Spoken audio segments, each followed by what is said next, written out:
Perkembangan skill hingga pola bertarung Kelvin di sini memang sudah tidak bisa dibandingkan lagi dengan para petualang biasa yang cuma ngambil misi biasa dan bekerja secara biasa juga ya. Yang memang Kelvin sendiri bisa dibilang selalu grinding quest dan bertarung melawan monster terus. Ditambah dia juga memiliki skill pasif yang dapat menggandakan poin skill dan experience-nya yang bisa dibagikan ke anggota tim mereka juga setiap mereka bertarung melawan monster. Selamat datang membahas anime, dan sekarang saya akan membahas anime Kuronoso Kanshi atau Black Summoner episode kedua. Di episode kedua memang bisa terlihat slime yang bernama Kloto, sebuah slime hasil kontrak Kelvin di episode awal ini sudah bisa berevolusi dengan jenis evolusi legendaris, dan sesuai informasinya yang diberikan Melvina juga bahwa Kloto ini berevolusi menjadi slime Glutonia yang dulunya katanya dia ini bisa disetarakan dengan Raja Iblis karena pahlawan zaman dulu aja kesusahan ketika melawan slime legendaris ini kan. Tapi ketika ada slime berevolusi menjadi setara Raja Iblis itu jadi keinget serial anime sebelah ya, yang duluan jadi Raja Iblis asli sekarang ini.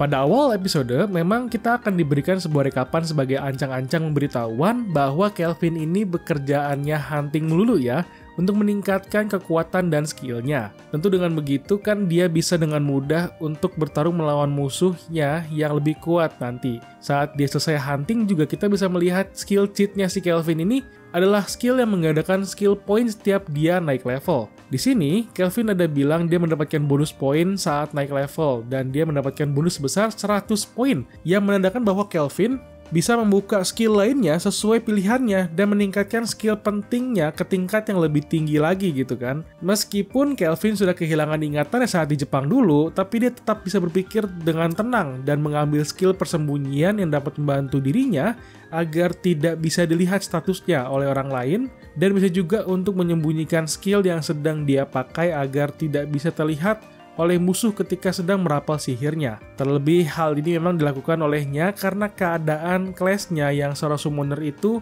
kan kelas langka, jadi harus dirahasiakan dari orang lain agar orang lain itu tidak sembarangan juga gitu kan bisa tahu bahwa si Kelvin ini adalah seorang summoner. Tapi memang sesuai dengan sumber ceritanya di mana langsung berpindah ke tempat grup petualang dan sudah terjadi perpindahan waktu selama seminggu di mana Kelvin sudah mengambil banyak quest untuk dia kerjakan dan membuat kontribusi besar terhadap pangkat petualangannya sekarang ini.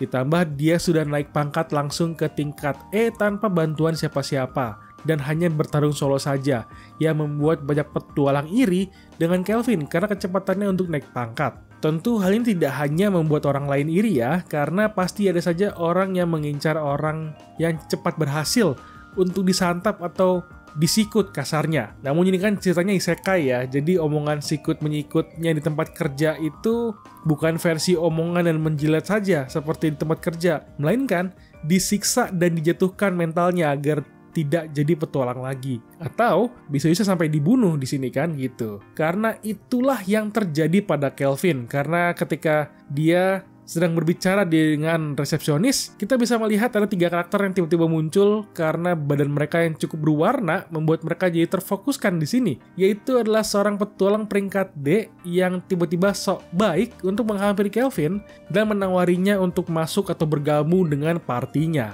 Tetapi memang dari mukanya aja tuh muka-muka penjahat gitu kan, walaupun rambutnya pirang bagaikan pangeran atau pahlawan di cerita isekai kebanyakan.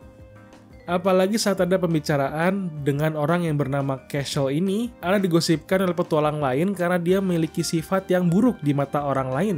Karena dia ternyata terkenal dengan kelakuannya yang selalu mengincar pemula untuk dia siksa, dan dia jatuhkan sampai-sampai pernah dibunuh juga oleh mereka dan dicuri barangnya. Terlebih saat Kelvin melihat status orang ini ada jabatan atau kelas sebagai pembunuh. Makanya, si Kelvin ini agak hati-hati dengan orang yang berpura-pura baik di depannya sekarang ini. Soalnya si Castle ini ada meminta Kelvin untuk ikut bersama dengan partinya untuk menghabisi Ksatria Hitam. Di dalam dungeon dengan iming-iming mereka itu butuh orang yang kuat seperti Kelvin, yang padahal cuma mengincar untuk dibantai aja si Kelvin sama mereka gitu kan. Makanya oleh karena itulah Kelvin malah berbalik menantang mereka untuk siapa yang bisa lebih cepat untuk mengalahkan Ksatria Hitamnya antara kelompoknya atau Kelvin. Dan otomatis diterima dong sama si laknat pirang satu ini. Setelah berbicara dengan Kelvin, akhirnya ketahuan kan bahwa si Castle ini memiliki 2 anggota lagi yang menunggunya di luar. guild petualang. Dan ada anggotanya yang tidak bisa melihat status Kelvin yang membuat dia pun agak was-was atau curiga karena disangka skill yang lebih tinggi itu dimiliki oleh si Kelvin. Dan satu anggotanya lagi yang cukup tidak sabaran untuk cepat-cepat pengen bertarung gitu kan. Ya maklum ya, otak-otot gitu. Jika di manganya, kelompok ini memang diceritanya itu pernah membakar dan membantai satu desa hanya untuk kesenangan mereka saja.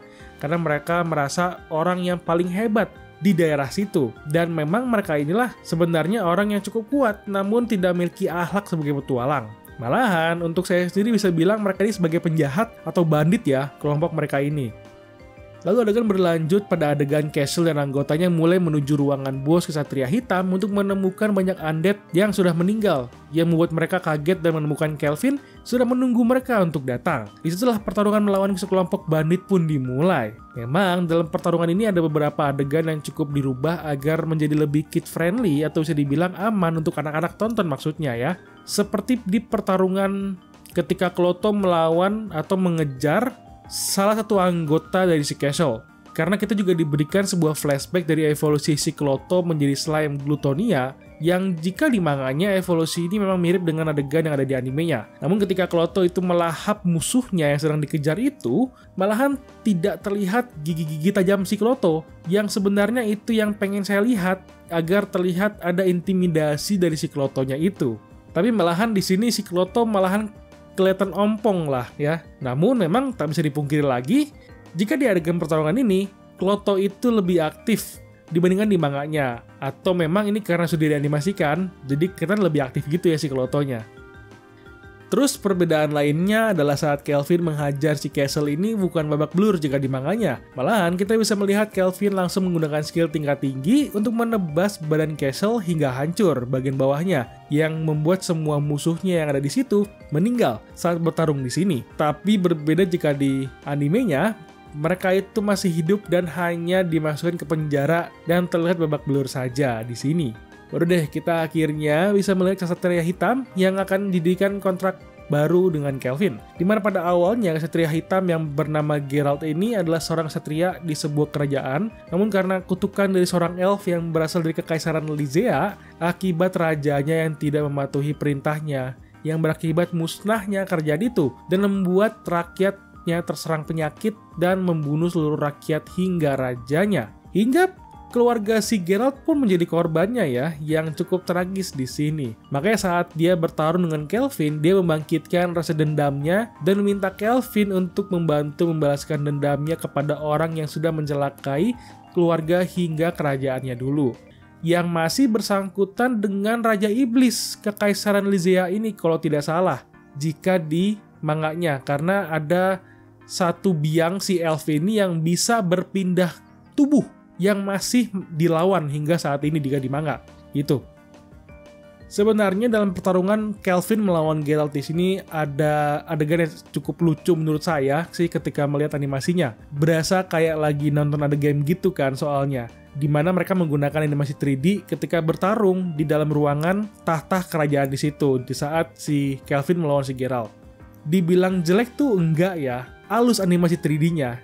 Cuman berasa nggak biasa aja gitu kan. Untung aja cuman sebentar aja mereka memakai adegan 3D-nya dan langsung ke klimaks di mana si Kelvin menggunakan serangan gabungan dengan Kloto untuk menghasilkan laser dan mengalahkan Geralt di tempat itu juga, yang menandakan quest Kelvin sudah berhasil. Ditambah dia juga sudah berhasil untuk membuat kontrak dengan Geralt dan mendapatkan summon kontrak terbaru dengan ksatria tank terkuat di list summonernya. Dan di ending sepertinya kita bisa melihat sang Guild Master yang sudah memanggil Kelvin, yang akan cukup meresahkan untuk si Kelvin nantinya. Karena si Guild Master ini liciknya bukan main ya, namun tenang aja dia ini bukan bukusu kok. Teman malahan yang selalu ngebantuin si Kelvin ketika untuk masalah sesi petualangnya gitu. Oke, itu pembahasan mengenai Kuronoso Kanshi episode kedua. Jika kamu suka dengan pembahasannya, silahkan di like videonya dan di subscribe channelnya. Lalu berikan pendapat kalian mengenai episode kali ini. Tulis kolom komentar ya. Sampai ketemu di video lainnya. Thank you for watching and bye-bye.